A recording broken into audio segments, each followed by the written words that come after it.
Okay, just to finish up the last 15-minute segment of this, talking about pneumonia. Of course, we've talked about pneumonia and preventing pneumonia in the surgical patient. Um, Hopefully, you're aware that pneumonia is just excess fluid in the lungs that results from the inflammatory process. The inflammation can be started by some kind of infectious organism, or it can be because the person has inhaled irritants that have caused inflammation, and then infection has also kind of took hold after that. We usually classify pneumonia as community acquired, meaning that it's something that someone became exposed to and became infected from the community they live in. Or it may be classified as nosocomial, meaning that it was developed within a healthcare agency. Sometimes they'll say hospital acquired or healthcare acquired. And the reason that they look at this distinction these days is because of the strong emphasis and a lot of standards that have been put in place for prevention of pneumonia, and Medicare standards for which pneumonia is no longer covered in terms of payment if the patient becomes infected with pneumonia while they're being treated as an inpatient. The same thing is true for a patient that was in with pneumonia and is sent home too early and then gets readmitted to the hospital again with more pneumonia symptoms. That care may not be paid for. And while those are important things to look at the quality of the care that we're giving someone that has pneumonia, the biggest emphasis should be on preventing pneumonia, period, and if patients do develop pneumonia, treating them as efficaciously as possible, so that their quality of life is improved and they're not coming back in with repeat admissions for their own standpoint of quality of care. You will see in the intensive care units in hospitals a lot of focus on ventilator-associated pneumonia, or VAP, and you'll hear about things called VAP guidelines or ventilator bundles. And we've talked and shown a few pictures about endotracheal tubes that are put in place for mechanical ventilation. The more of those that are used, the more likely people are to have pneumonia. This can be a very severe condition for somebody who's already in a severe respiratory status, and then on top of that they develop pneumonia. These bundles, in terms of ways that we're supposed to treat these patients, are clearly known, evidence-based, to reduce the development of infection in this debilitated patient population. Strict hand hygiene is required, of course, and oral care is a huge thing in this setting. What happens is in the mouth, in the oral cavity, and back in the throat, when you have the endotracheal tube in, there is a buildup of what's called biofilm, or mucus and tissue debris that kind of combine into a very dry film that coats the throat, sometimes the lips, the mouth. And you may see this on some patients who are mouth breathers that's not even intubated. And of course, they need really good oral hygiene to prevent this also. But in the ICU, they normally will do oral care every 1 to 2 hours based on whatever their standard is and how much of this buildup of this is. But this biofilm is like a fantastic breeding ground for germs and microorganisms to grow. So the more you can keep all that minimized and the mouth clean and not have any of that in there, less likely for them to have a organism that gets in there, starts growing, and then progresses down the endotracheal tube and creates pneumonia in the lungs. And keeping the head of bed elevated is important too.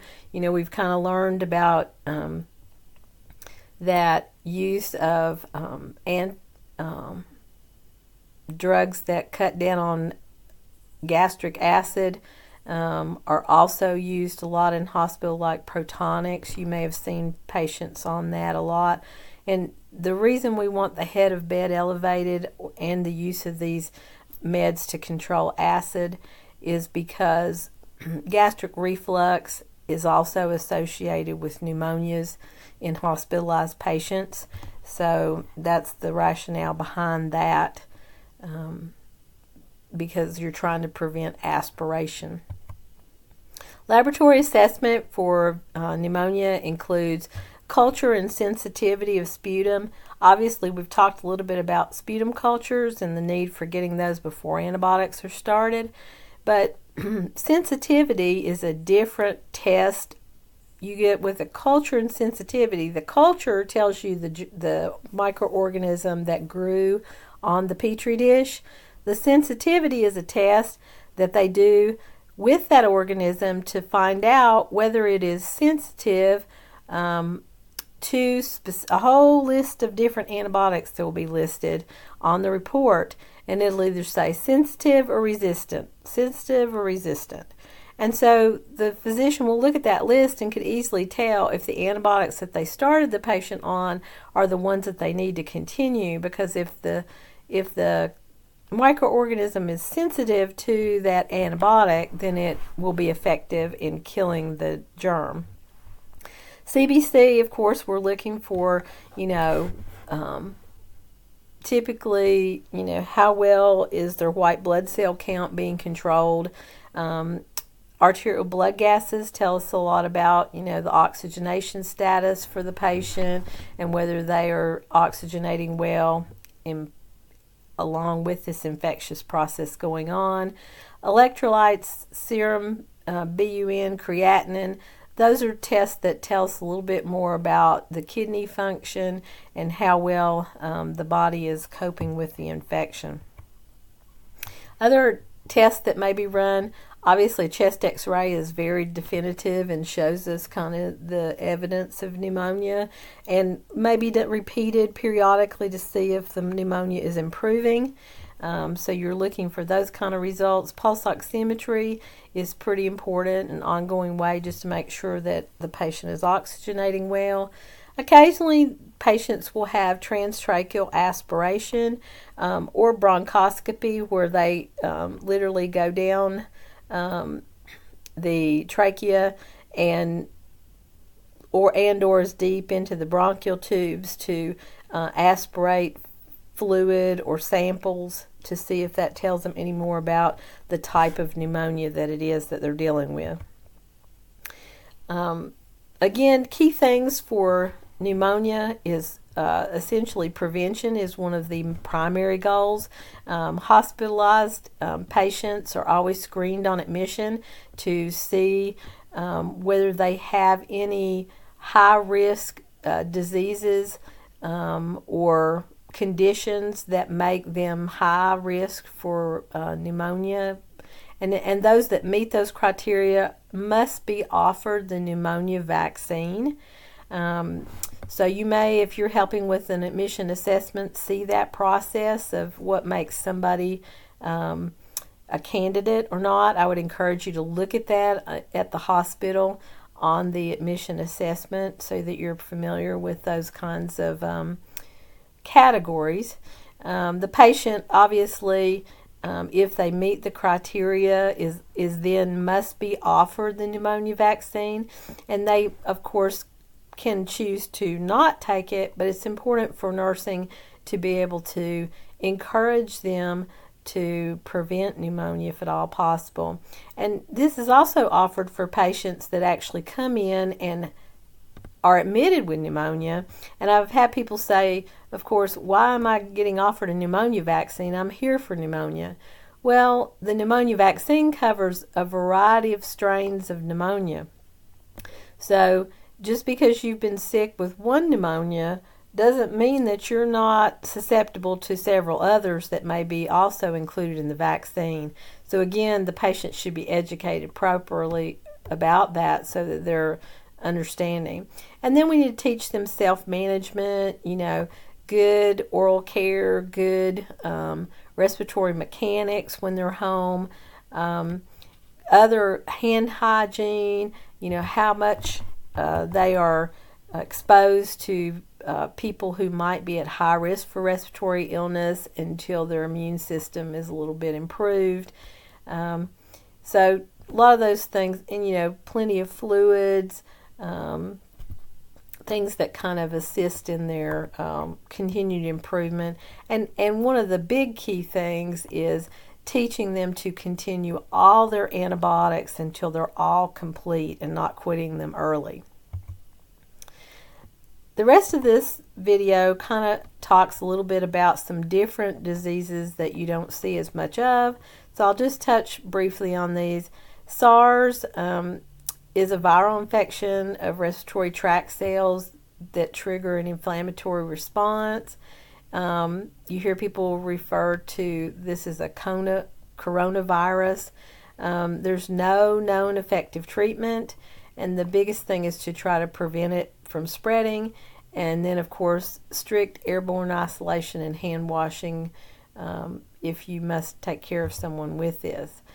Pulmonary tuberculosis is highly communicable, although we've done quite a bit of a good job of preventing tuberculosis over the last few years. If it is out and about, it is very communicable. It's transmitted via aerosolization. So when you think about that, you think about aerosol spray. When somebody coughs, that mist of that stays in the air for long periods of time, and it is droplets that actually are somewhat fine and can be inhaled by other people fairly easily in a closed space. So just knowing that there are strict respiratory isolation that is used, and negative air pressure rooms have to be used if someone is suspected of tuberculosis, and this is to protect you, but also to protect your other patients so that you're not passing that on. There is increased incidence of TB in patients with HIV infection, and it's because their immune system is very low. They could have been exposed to tuberculosis and now it's able to take hold, or they may just be in an environment where they're around people that have TB, and because their immune system is decreased, they contract the disease. These are some of the clinical manifestations. These are things that pretty much anybody that comes to an emergency room with a respiratory ailment must be screened for symptoms of TB. So you'll see the ER nurse always goes through this list. If by chance the patient meets some of these kinds of symptoms, they may be put in a negative air pressure room in the ER until some additional tests are done to see. Assessment again involves history, physical assessment, and looking again at all those clinical manifestations. These are some of the diagnostic assessments. They can do an NAA test that results in a couple hours. You may see orders for sputum for AFB or sputum culture for tuberculosis. They may get a Mantoux test, or you'll hear people call it a PPD, that's given intradermally in the forearm. And should you have induration, like a hard reddened area that is round, that is 10 millimeters or greater in diameter, that is considered positive for exposure. This is a picture of a PPD skin test that's positive. Now, this does not mean that the person actually has disease present at the moment. It just means that they have at some point had exposure to TB, or they could have dormant disease that's just sitting there in their lung but hasn't manifested yet. This is important for people who are working in healthcare to have every year, just to make sure that if they have ever been exposed or not. These are some of the meds. Strict adherence to meds is required. Sometimes people have to be monitored for that. And then the negative sputum culture means that there's no longer infectious. These are just a few other items that are on the infectious list.